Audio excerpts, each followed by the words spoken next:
You are listening to PastThink.com audiobook. Please like and subscribe, thank you. Chapter 3. Lin Ruhai recommends a private tutor to his brother-in-law. And old lady Jia extends a compassionate welcome to the motherless child. When Cao Xueqin turned to look, he was surprised to see that it was Zhang Rugue, a former colleague, who had been cashiered at the same time, and for the same reason as himself. Zhang Rugue was a native of these parts, and had been living at home since his dismissal. Having just wormed out the information that a motion put forward in the capital for the reinstatement of ex-officials had been approved, he had been dashing about ever since, pulling strings and soliciting help from potential backers, and was engaged in this activity when he unexpectedly ran into Cao Xueqin. Hence the tone of his greeting. As soon as they had finished bowing to each other, Zhang Rugue told Cao Xueqin the good news, and after further hurried conversation, they went their separate ways. Leng Zixing, who had overheard the news, proposed a plan. Why should not Cao Xueqin ask his employer Lin Ruhai to write to his brother-in-law Jiaxing in the capital, and enlist his support on his, Cao Xueqin's, behalf? Cao Xueqin agreed to follow this suggestion, and presently the two friends separated.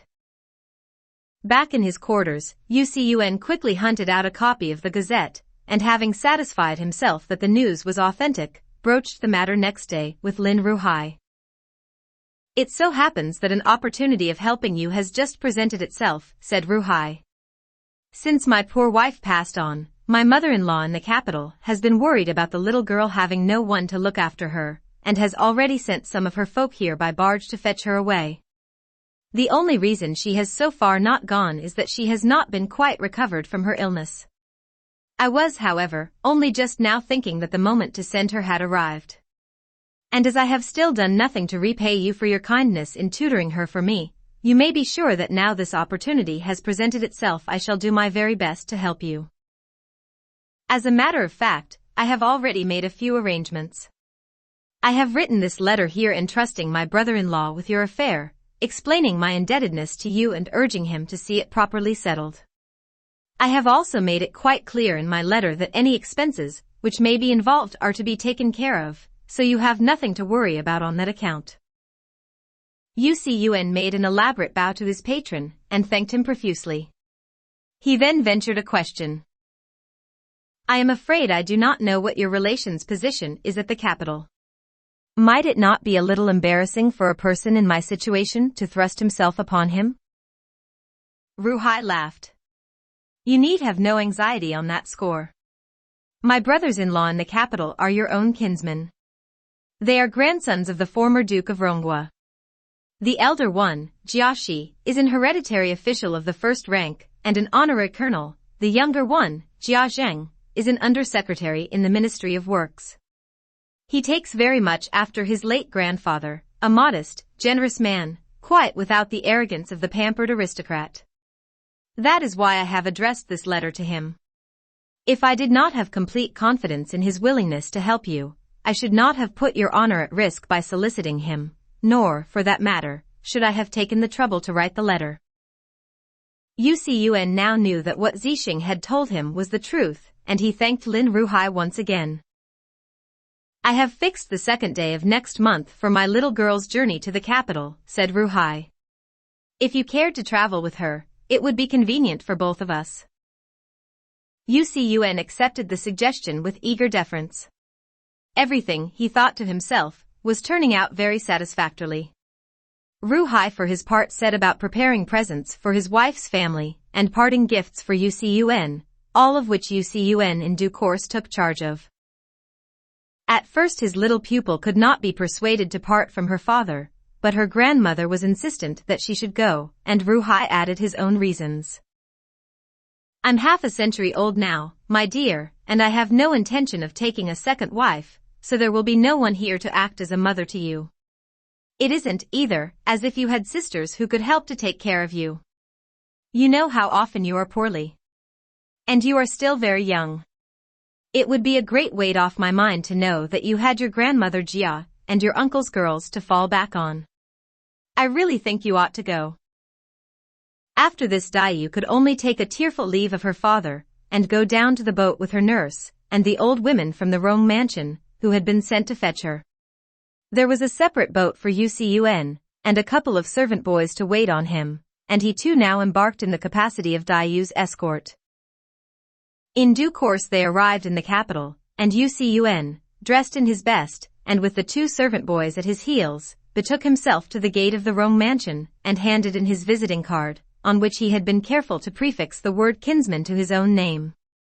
By this time Jiaxing had already seen his brother-in-law's letter, and accorded him an interview without delay. Xueqin's imposing looks and cultivated speech made an excellent impression on Jiaxing, who was in any case always well disposed towards scholars, and preserved much of his grandfather's affability with men of letters and readiness to help them in any sort of trouble or distress. And since his own inclinations were in this case reinforced by his brother-in-law's strong recommendation, the treatment he extended to Xueqin was exceptionally favorable. He exerted himself on his behalf to such good effect that on the very day his petition was presented Xueqin's reinstatement was approved, and before 2 months were out he was appointed to the magistracy of Ingtianfu in Nanking. Thither, having chosen a suitable day on which to commence his journey, and having first taken his leave of Jiaxing, he now repaired to take up his duties. But of him, for the time being, no more. On the day of her arrival in the capital, Dayu stepped ashore to find covered chairs from the Rome mansion for her and her women, and a cart for the luggage ready waiting on the quay. She had often heard her mother say that her grandmother Jia's home was not like other people's houses. The servants she had been in contact with during the past few days were comparatively low-ranking ones in the domestic hierarchy, yet the food they ate, the clothes they wore, and everything about them was quite out of the ordinary. Dayu tried to imagine what the people who employed these superior beings must be like. When she arrived at their house she would have to watch every step she took and weigh every word she said, for if she put a foot wrong they would surely laugh her to scorn. Dayu got into her chair, and was soon carried through the city walls. Peeping through the gauze panel which served as a window, she could see streets and buildings more rich and elegant, and throngs of people more lively and numerous than she had ever seen in her life before. After being carried for what seemed a very great length of time, she saw, on the north front of the east-west street through which they were passing, 2 great stone lions crouched one on each side of a triple gateway whose doors were embellished with animal heads. In front of the gateway 10 or so splendidly dressed flunkies sat in a row. The center of the 3 gates was closed, but people were going in and out of the 2 side ones. There was a board above the center gate on which were written in large characters the words, Ningjiyuo House. Founded and constructed by Imperial Command.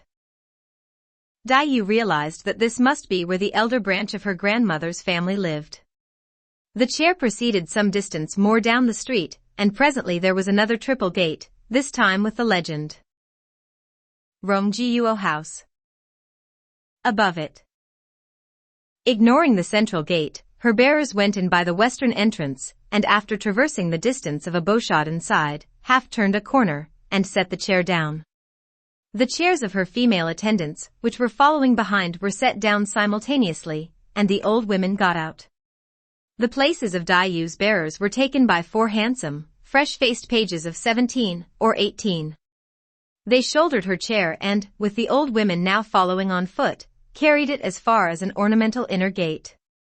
There they set it down again, and then retired in respectful silence. The old women came forward to the front of the chair, held up the curtain, and helped Dayu to get out.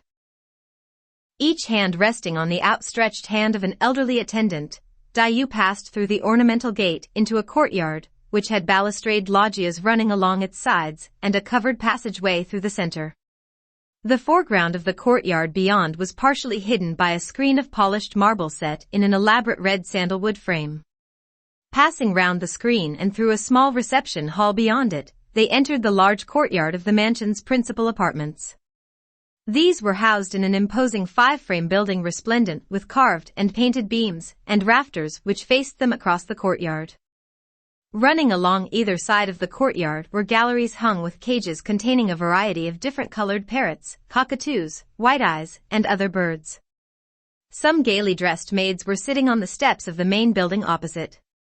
At the appearance of the visitors they rose to their feet and came forward with smiling faces to welcome them. You've come just at the right time. Lady Jia was only this moment asking about you. 3 or 4 of them ran to lift up the door curtain, while another of them announced in loud tones. Miss Lin is here. As Daiyu entered the room, she saw a silver-haired old lady advancing to meet her, supported on either side by a servant. She knew that this must be her grandmother Jia, and would have fallen on her knees and made her kowtow, but before she could do so her grandmother had caught her in her arms and pressing her to her bosom with cries of "My pet," and "My poor lamb," burst into loud sobs, while all those present wept in sympathy, and Daiyu felt herself crying as though she would never stop. It was some time before those present succeeded in calming them both down, and Daiyu was at last able to make her kowtow. Grandmother Jia now introduced those present. This is your elder uncle's wife, Aunt Xing. This is your Uncle Zheng's wife, Aunt Wang. This is Li Wan, the wife of your cousin Zhu, who died. Daiyu kowtowed to each of them in turn. Call the girls, said Grandmother Jia. Tell them that we have a very special visitor, and that they need not do their lessons today. There was a cry of yes ma'am from the assembled maids, and 2 of them went off to do her bidding. Presently 3 girls arrived, attended by 3 nurses and 5 or 6 maids. The first girl was of medium height and slightly plumpish, with cheeks as white and firm as a fresh lychee, and a nose as white and shiny as soap made from the whitest goose fat. She had a gentle, sweet, reserved manner. To look at her was to love her. The second girl was rather tall, with sloping shoulders and a slender waist. She had an oval face under whose well-formed brows large, expressive eyes shot out glances that sparkled with animation. To look at her was to forget all that was mean or vulgar. The third girl was undersized and her looks were still somewhat babyish and unformed. All 3 were dressed in identical skirts and dresses, and wore identical sets of bracelets and hair ornaments. Daiyu rose to meet them and exchanged curtsies and introductions. When she was seated once more, a maid served tea, and a conversation began on the subject of her mother, how her illness had started, what doctors had been called in, what medicines prescribed, what arrangements had been made for the funeral, and how the mourning had been observed. This conversation had the foreseeable effect of upsetting the old lady all over again. Of all my girls your mother was the one I loved the best, she said, and now she's been the first to go, and without my even being able to see her again before the end. I can't help being upset. And holding fast to Daiyu's hand, she once more burst into tears. The rest of the company did their best to comfort her, until at last she had more or less recovered. Everyone's attention now centered on Daiyu. They observed that although she was still young, her speech and manner already showed unusual refinement. They also noticed the frail body, which seemed scarcely strong enough to bear the weight of its clothes, but which yet had an inexpressible grace about it, and realizing that she must be suffering from some deficiency, asked her what medicine she took for it, and why it was still not better. I have always been like this, said Daiyu. I have been taking medicine ever since I could eat, and been looked at by ever so many well-known doctors, but it has never done me any good. Once, when I was only 3, I can remember a scabby-headed old monk came, and said he wanted to take me away, and have me brought up as a nun, but of course, mother and father wouldn't hear of it. So he said, since you are not prepared to give her up, I am afraid her illness will never get better as long as she lives. The only way it might get better would be if she were never to hear the sound of weeping from this day onwards, and never to see any relations other than her own mother and father. Only in those conditions could she get through her life without trouble. Of course, he was quite crazy, and no one took any notice of the things he said. I'm still taking ginseng tonic pills. Well, that's handy, said Grandmother Jia. I take the pills myself. We can easily tell them to make up a few more each time. She had scarcely finished speaking when someone could be heard talking and laughing in a very loud voice in the inner courtyard behind them. Oh dear. I'm late, said the voice. I've missed the arrival of our guest. Everyone else around here seems to go about with bated breath, thought Dayu. Who can this new arrival be who is so brash and unmannerly? Even as she wondered, a beautiful young woman entered from the room behind the one they were sitting in, surrounded by a bevy of serving women and maids. She was dressed quite differently from the others present, gleaming like some fairy princess with sparkling jewels and gay embroideries. Her chignon was enclosed in a circlet of gold filigree and clustered pearls. It was fastened with a pin embellished with flying phoenixes, from whose beaks pearls were suspended on tiny chains. Her necklet was of red gold in the form of a coiling dragon. Her dress had a fitted bodice, and was made of dark red silk damask with a pattern of flowers and butterflies in raised gold thread. Her jacket was lined with ermine. It was of a slate blue stuff with woven insets in colored silks. Her underskirt was of a turquoise-colored imported silk crepe embroidered with flowers. She had, moreover, eyes like a painted phoenix, eyebrows like willow leaves, a slender form, seductive grace, the ever-smiling summer face. Of hidden thunders showed no trace. The ever-bubbling laughter started almost before the lips were parted. You don't know her, said Grandmother Jia merrily. She's a holy terror, this one. What we used to call in Nanking a peppercorn. You just call her Peppercorn Feng. She'll know who you mean? Dayu was at a loss to know how she was to address this Peppercorn Feng until one of the cousins whispered that it was Cousin Lian's wife, and she remembered having heard her mother say that her elder uncle, Uncle Shi, had a son called Jiao Yin who was married to the niece of her Uncle Zheng's wife, Lady Wang. She had been brought up from earliest childhood just like a boy, and had acquired in the schoolroom the somewhat boyish-sounding name of Wang Shifeng. Dayu accordingly smiled and curtsied, greeting her by her correct name as she did so. Shifeng took Dayu by the hand, and for a few moments scrutinized her carefully from top to toe before conducting her back to her seat beside Grandmother Jia. She's a beauty, Granny dear. If I hadn't set eyes on her today, I shouldn't have believed that such a beautiful creature could exist. And everything about her so distingué. She doesn't take after your side of the family, Granny. She's more like a Jia. I don't blame you for having gone on so about her during the past few days, but poor little thing. What a cruel fate to have lost Auntie like that, and she dabbed at her eyes with a handkerchief. I've only just recovered, laughed Grandmother Jia. Don't you go trying to start me off again. Besides, your little cousin is not very strong, and we've only just managed to get her cheered up. So let's have no more of this. In obedience to the command, Shifeng at once exchanged her grief for merriment. Yes, of course. It was just that seeing my little cousin here put everything else out of my mind. It made me want to laugh and cry all at the same time. I'm afraid I quite forgot about you, Granny dear. I deserve to be spanked, don't I? She grabbed Dayu by the hand. How old are you, dear? Have you begun school yet? You must feel homesick here.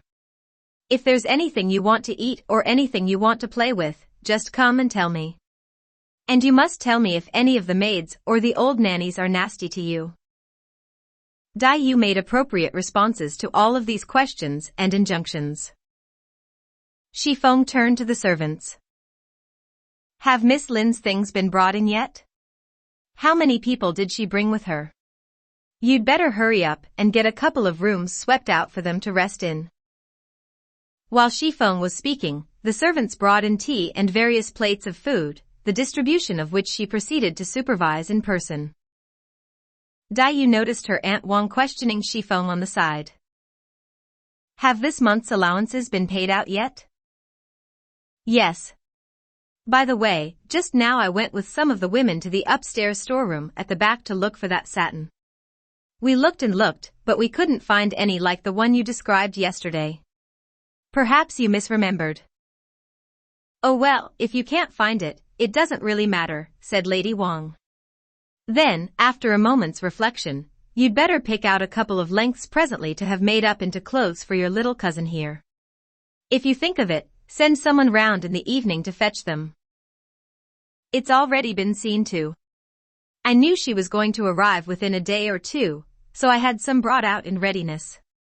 They are waiting back at your place for your approval. If you think they are all right, they can be sent over straight away. Lady Wang merely smiled and nodded her head without saying anything.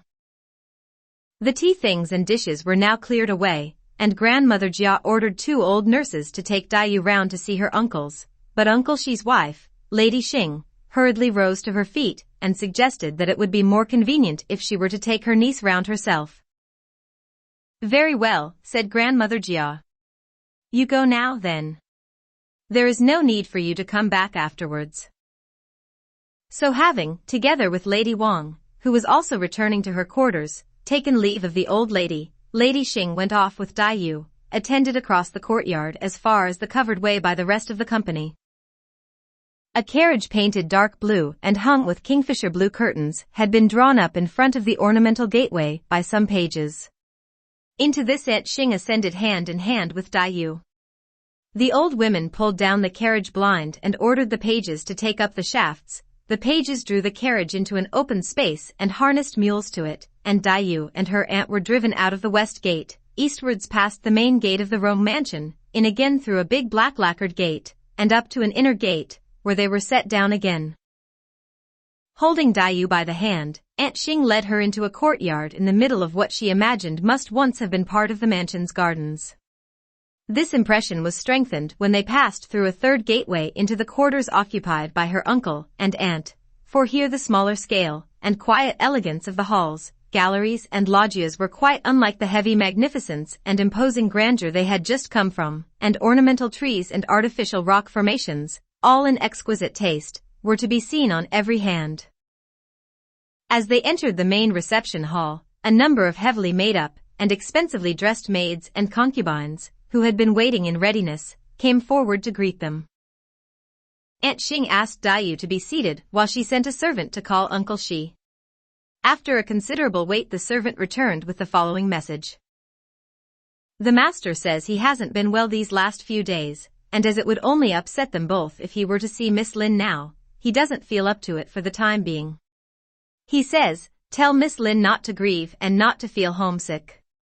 She must think of her grandmother and her aunts as her own family now. He says that her cousins may not be very clever girls, but at least they should be company for her and help to take her mind off things.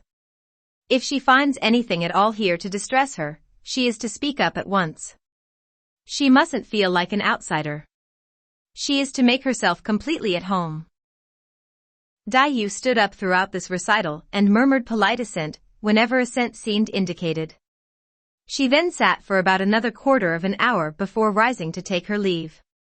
Her Aunt Xing was very pressing that she should have a meal with her before she went, but Daiyu smilingly replied that though it was very kind of her aunt to offer, and though she ought really not to refuse, nevertheless she still had to pay her respects to her Uncle Zheng, and feared that it would be disrespectful if she were to arrive late. She hoped that she might accept on another occasion and begged her aunt to excuse her. In that case, never mind, said Lady Xing, and instructed the old nurses to see her to her Uncle Zheng's in the same carriage she had come by. Daiyu formally took her leave, and Lady Xing saw her as far as the inner gate, where she issued a few more instructions to the servants, and watched her niece's carriage out of sight before returning to her rooms. Presently they re-entered the Rome mansion proper, and Daiyu got down from the carriage. There was a raised stone walk running all the way up to the main gate, along which the old nurses now conducted her. Turning right, they led her down a roofed passageway along the back of a south-facing hall, then through an inner gate into a large courtyard. The big building at the head of the courtyard was connected at each end to galleries running through the length of the side buildings by means of stag's head roofing over the corners. The whole formed an architectural unit of greater sumptuousness and magnificence than anything Daiyu had yet seen that day, from which she concluded that this must be the main inner hall of the whole mansion. High overhead on the wall facing her as she entered the hall was a great blue board framed in gilded dragons, on which was written in large gold characters, "The Hall of Exalted Felicity," with a column of smaller characters at the side giving a date, and the words, written for our beloved subject, Cao Yuan, Duke of Rongua, followed by the Emperor's private seal, a device containing the words kingly cares and royal brush in archaic seal script. A long, high table of carved red sandalwood, ornamented with dragons, stood against the wall underneath. In the center of this was a huge antique bronze ding, fully a yard high, covered with a green patina. On the wall above the ding hung a long vertical scroll, with an ink painting of a dragon emerging from clouds and waves, of the kind often presented to high court officials in token of their office. The ding was flanked on one side by a smaller antique bronze vessel, with a pattern of gold inlay, and on the other by a crystal bowl. At each side of the table stood a row of 8 yellow cedarwood armchairs with their backs to the wall, and above the chairs hung, one on each side, a pair of vertical ebony boards inlaid with a couplet in characters of gold. On the right hand one. May the jewel of learning shine in this house more effulgently than the sun and moon. On the left hand one. May the insignia of honor glitter in these halls more brilliantly than the starry sky. This was followed by a colophon in smaller characters. With the respectful compliments of your fellow student, Musher, hereditary prince of Dongan. Lady Wang did not, however, normally spend her leisure hours in this main reception hall, but in a smaller room on the east side of the same building. Accordingly, the nurses conducted Daiyu through the door into this side apartment. Here there was a large Kong underneath the window, covered with a scarlet cashmere rug. In the middle of the Kong was a dark red bolster, with a pattern of medallions in the form of tiny dragons, and a long russet green seating strip in the same pattern. A low rose-shaped table of colored lacquerwork stood at each side. On the left-hand one was a small, square, four-legged ding, together with a bronze ladle, metal chopsticks, and an incense container. On the right-hand one was a narrow-waisted Ruware imitation gu with a spray of freshly cut flowers in it. In the part of the room below the Kong there was a row of 4 big chairs against the east wall. All had footstools in front of them and chairbacks and seat covers in old rose brocade sprigged with flowers. There were also narrow side tables on which tea things and vases of flowers were arranged, besides other furnishings, which it would be superfluous to enumerate.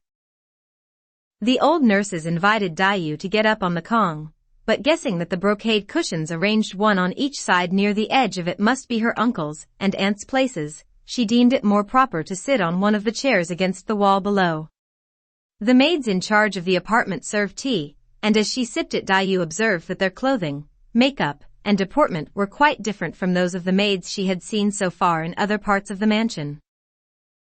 Before she had time to finish her tea, a smiling maid came in wearing a dress of red damask, and a black silk sleeveless jacket, which had scalloped borders of some colored material. The mistress says, "Will Miss Lin come over to the other side, please?" The old nurses now led Daiyu down the east gallery to a reception room at the side of the courtyard. This too had a Kong. It was bisected by a long, low table piled with books and tea things. A much-used black satin backrest was pushed up against the east wall. Lady Wang was seated on a black satin cushion, and leaning against another comfortable-looking backrest of black satin somewhat farther forward on the opposite side. Seeing her niece enter, she motioned her to sit opposite her on the Kong, but Daiyu felt sure that this must be her Uncle Zheng's place. So, having observed a row of 3 chairs near the Kong with covers of flower-sprigged brocade, which looked as though they were in fairly constant use, she sat upon one of those instead. Only after much further pressing from her aunt would she get up on the Kong, and even then she would only sit beside her, and not in the position of honor opposite. "Your uncle is in retreat today," said Lady Wang. "He will see you another time. There is, however, something I have got to talk to you about. The 3 girls are very well-behaved children, and in future, when you are studying, or sewing together, even if once in a while they may grow a bit high-spirited, I can depend on them not to go too far. There is only one thing that worries me. I have a little monster of a son who tyrannizes over all the rest of this household. He has gone off to the temple today in fulfillment of a vow, and is not yet back, but you will see what I mean this evening. The thing to do is never to take any notice of him. None of your cousins dare provoke him. Dayu had long ago been told by her mother that she had a boy cousin, who was born with a piece of jade in his mouth, and who was exceptionally wild and naughty. He hated study, and liked to spend all his time in the women's apartments with the girls, but because grandmother Jia doted on him so much, no one ever dared to correct him. She realized that it must be this cousin her aunt was now referring to. "Do you mean the boy born with the jade, aunt?" she asked. "Mother often told me about him at home. She told me that he was 1 year older than me, and that his name was Bao Yu. But she said that though he was very willful, he always behaved very nicely to girls. Now that I am here, I suppose I shall be spending all my time with my girl cousins, and not in the same part of the house as the boys. Surely there will be no danger of my provoking him?" Lady Wang gave a rueful smile. "You little know how things are here. Bao Yu is a law unto himself. Because your grandmother is so fond of him, she has thoroughly spoiled him. When he was little he lived with the girls, so with the girls he remains now. As long as they take no notice of him, things run quietly enough.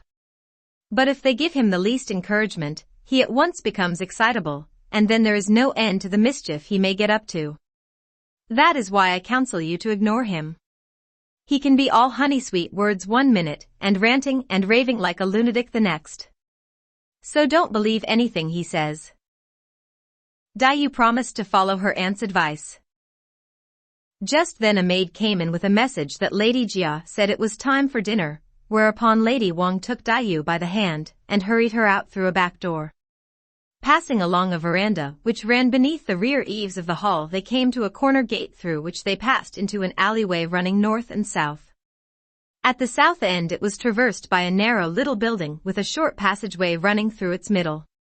At the north end was a white painted screen wall masking a medium-sized gateway leading to a small courtyard, in which stood a very little house. "That," said Lady Wang, pointing to the little house, "is where your cousin Lian's wife, Wang Shifeng, lives, in case you want to see her later on. She is the person to talk to if there is anything you need." There were a few young pages at the gate of the courtyard who, when they saw Lady Wang coming, all stood to attention with their hands at their sides. Lady Wang now led Dayu along a gallery, running from east to west, which brought them out into the courtyard behind Grandmother Jia's apartments. Entering these by a back entrance, they found a number of servants waiting there who, as soon as they saw Lady Wang, began to arrange the table and chairs for dinner. The ladies of the house themselves took part in the service. Li Wan brought in the cups, Shifeng laid out the chopsticks, and Lady Wang brought in the soup.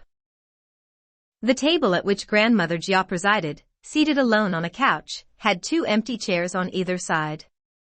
Shifeng tried to seat Dayu in the one on the left nearer to her grandmother, an honor which she strenuously resisted until her grandmother explained that her aunt and her elder cousin's wives would not be eating with them, so that, since she was a guest, the place was properly hers. Only then did she ask permission to sit, as etiquette prescribed. Grandmother Jia then ordered Lady Wang to be seated. This was the cue for the 3 girls to ask permission to sit. Ying Chun sat in the first place on the right opposite Dayu, Tan Chun sat second on the left, and Shi Chun sat second on the right.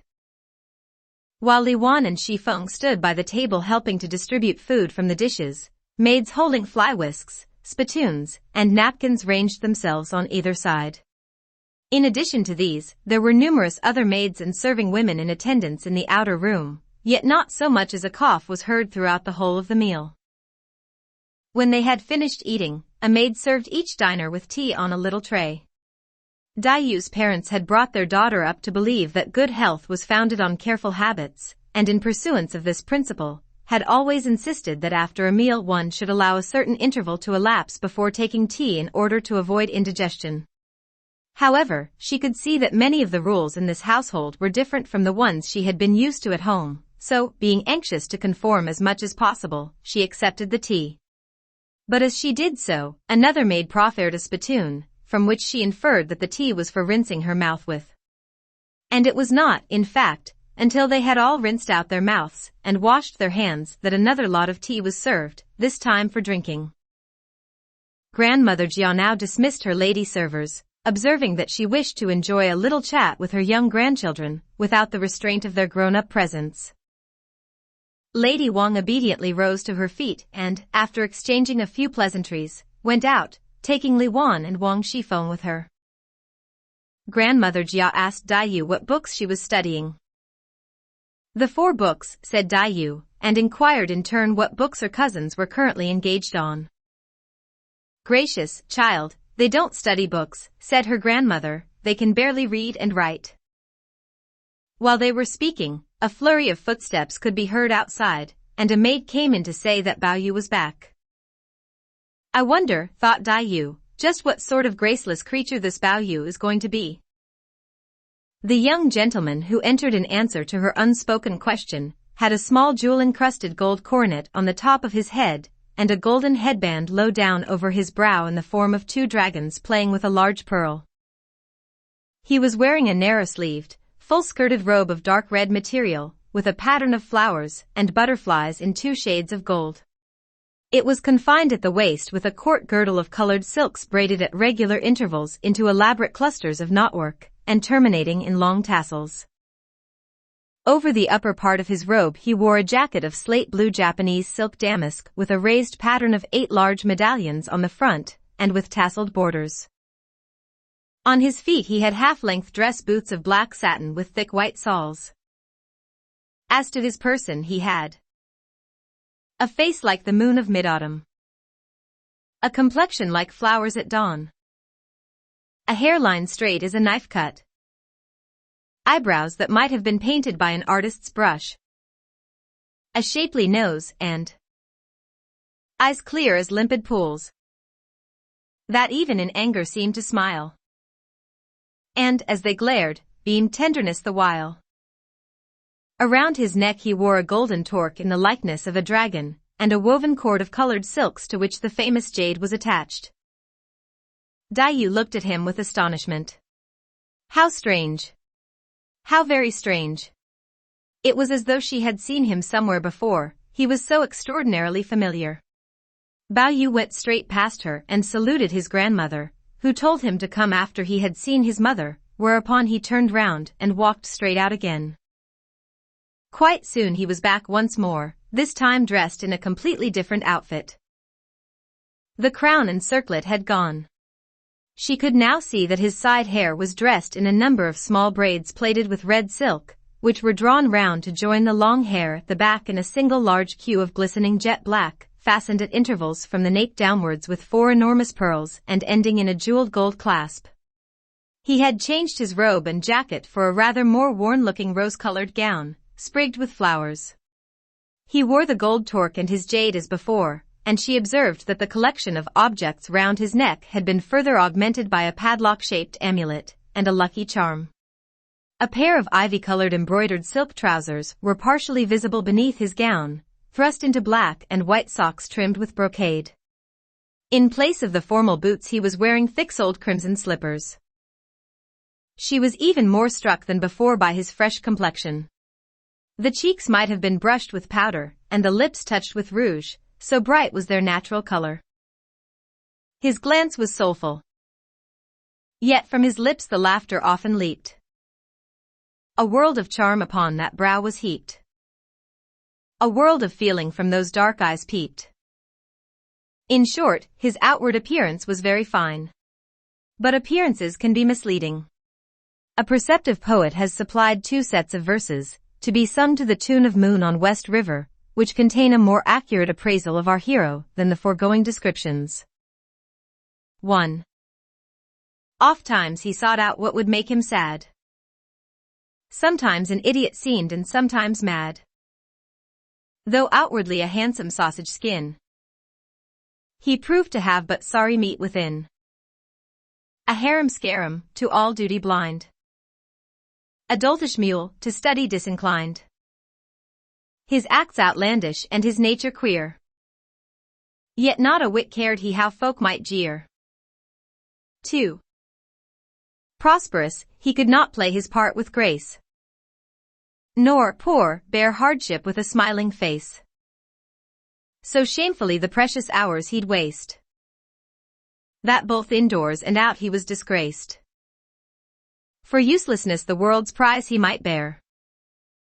His gracelessness in history has no peer. Let gilded youths who every dainty sample not imitate this rascal's dire example.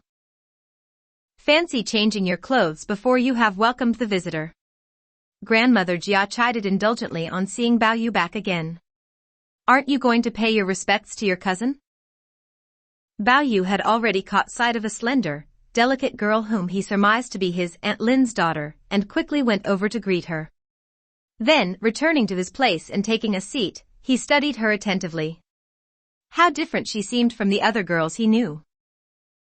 Her mist-wreathed brows at first seemed to frown, yet were not frowning.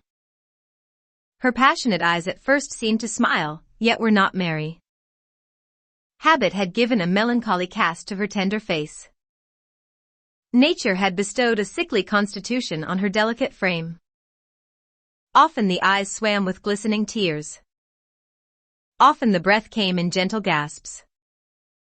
In stillness she made one think of a graceful flower reflected in the water. In motion she called to mind tender willow shoots caressed by the wind. She had more chambers in her heart than the martyred bygone, and suffered a tithe more pain in it than the beautiful Shishir. Having completed his survey, Bao Yu gave a laugh. I have seen this cousin before. Nonsense, said Grandmother Jia. How could you possibly have done? Well, perhaps not, said Bao Yu, but her face seems so familiar that I have the impression of meeting her again after a long separation. All the better, said Grandmother Jia. That means that you should get on well together. Bao Yu moved over again, and, drawing a chair up beside Dai Yu, recommenced his scrutiny. Presently, do you study books yet, cousin? No, said Dai Yu. I have only been taking lessons for a year or so. I can barely read and write. What's your name? Dai Yu told him. What's your school name? I haven't got one. Bao Yu laughed. I'll give you one, cousin. I think Frowner would suit you perfectly. Where's your reference? Said Tan Chun. In the Encyclopedia of Men and Objects Ancient and Modern it says that somewhere in the West there is a mineral called dye which can be used instead of eye black for painting the eyebrows with. She has this dye in her name, and she knits her brows together in a little frown. I think it's a splendid name for her. I expect you made it up, said Tan Chun scornfully. What if I did, said Bao Yu. There are lots of made-up things in books, apart from the 4 books, of course. He returned to his interrogation of Dai Yu. Have you got a jade? The rest of the company were puzzled, but Dai Yu at once divined that he was asking her if she too had a jade like the one he was born with. No, said Dai Yu. That jade of yours is a very rare object. You can't expect everybody to have one. This sent Bao Yu off instantly into one of his mad fits. Snatching the jade from his neck he hurled it violently on the floor as if to smash it, and began abusing it passionately. Rare object. Rare object. What's so lucky about a stone that can't even tell which people are better than others? Beastly thing. I don't want it. The maids all seemed terrified and rushed forward to pick it up, while Grandmother Jia clung to Bao Yu in alarm. Naughty, naughty boy. Shout at someone or strike them if you like when you are in a nasty temper, but why go smashing that precious thing that your very life depends on? None of the girls has got one, said Bao Yu, his face streaming with tears and sobbing hysterically. Only I have got one. It always upsets me. And now this new cousin comes here who is as beautiful as an angel, and she hasn't got one either, so I know it can't be any good. Your cousin did have a jade once, said Grandmother Jia, coaxing him like a little child, but because when Auntie died she couldn't bear to leave her little girl behind, they had to let her take the jade with her instead. In that way your cousin could show her mama how much she loved her by letting the jade be buried with her, and at the same time, whenever Auntie's spirit looked at the jade, it would be just like looking at her own little girl again. So when your cousin said she hadn't got one, it was only because she didn't want to boast about the good, kind thing she did when she gave it to her mama.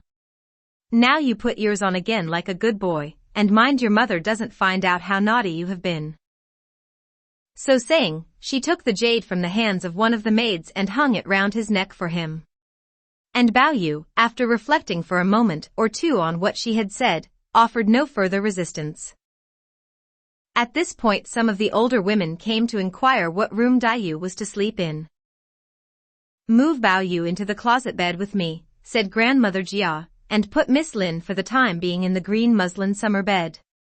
We had better wait until spring, when the last of the cold weather is over, before seeing about the rooms for them, and getting them settled permanently."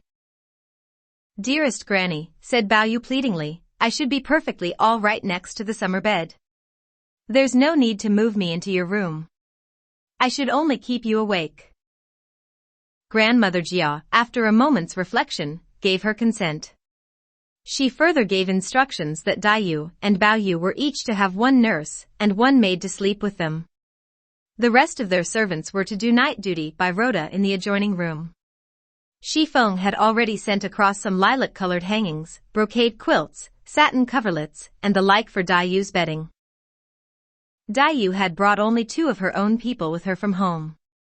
One was her old wet nurse Nanny Wang, the other was a little 10-year-old maid called Snowgoose. Considering Snowgoose too young and irresponsible, and Nanny Wang too old and decrepit to be of much real service, Grandmother Jia gave Dai Yu one of her own maids, a body servant of the 2nd grade called Nightingale.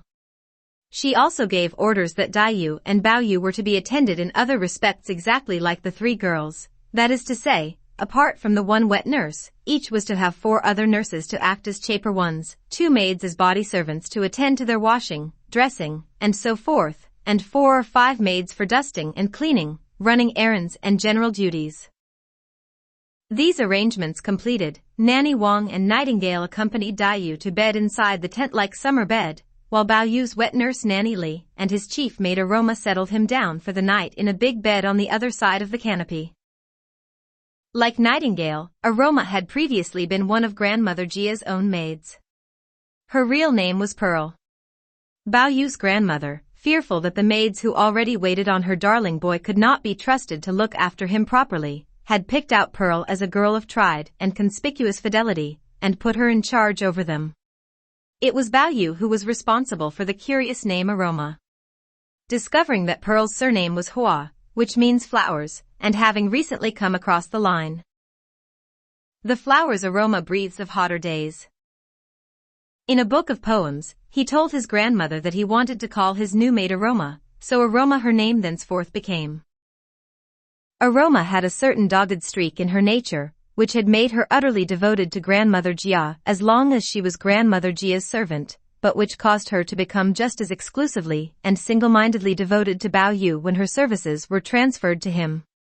Since she found his character strange and incomprehensible, her simple devotion frequently impelled her to remonstrate with him, and when, as invariably happened, he took not the least notice of what she said, she was worried and hurt. That night, when Bao Yu and Nanny Li were already asleep, Aroma could hear that Dai Yu and Nightingale on their side of the canopy had still not settled down, so, when she had finished taking down her hair and making herself ready for bed, she tiptoed through the muslin curtains and in a friendly way inquired what was the matter. Dai Yu invited her to sit down, and when she had seated herself on the edge of the bed, Nightingale proceeded to tell her what was troubling her new mistress. "Miss Lin is all upset. She has just been crying her eyes out because she says she only just arrived here today, and yet already she has started young Hopeful off on one of his turns. She says if that jade had been really smashed, it would have been all her fault. That's what she's so upset about.